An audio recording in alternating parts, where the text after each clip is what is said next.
to you. One more. Happy birthday to you. Happy birthday to you.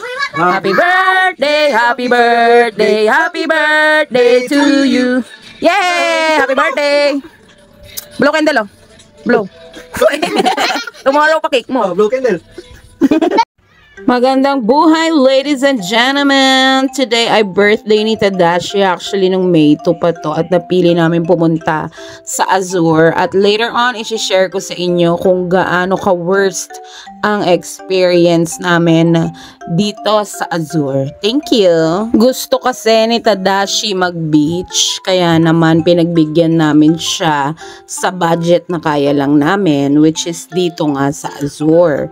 We spent like siguro mga 8,000, ganyan. So, unang-unang hassle na naranasan namin dito kasi sa Rio East kami nakabook ng room.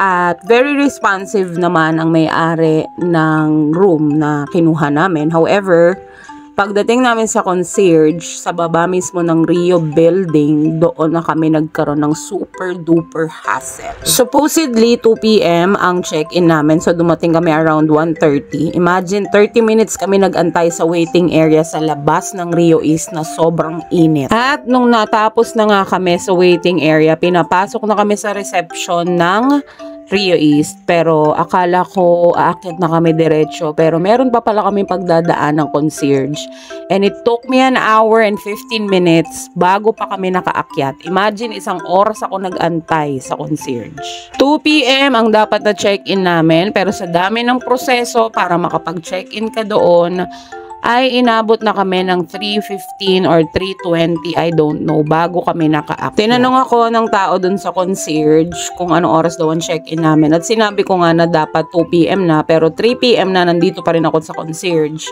dahil dito sa check-in na to. At alam nyo ba kung anong sabi ng taga-concierge? Okay po. Grabe ka, ate, kahit konting empathy, hindi man lang ako nakarinig sa'yo. Sobrang ganda ng customer service mo. Isa nga sa mga hinahabol namin kaya dito kami nag-check-in ay yung nilang beach, yung beach nila doon na man-made.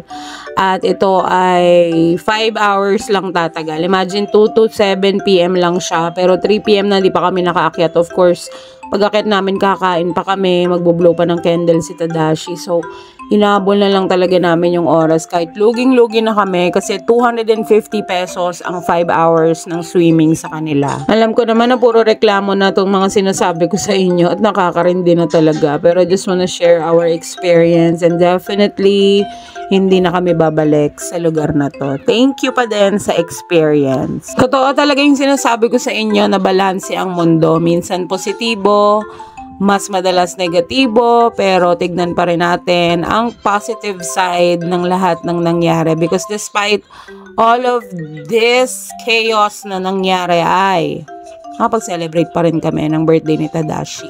I think what matters most is nag-enjoy si Tadashi, which is yan ang dream niya kasi talaga makapagawa ng sandcastle, and sobrang layo kasi din namin sa Batangas or any other beach na naiisip ko, and yeah, sabi ko nga sa inyo na wala na ako ng work. So, very limited ang budget. Kaya hanggang dito lang muna ang kinaya namin.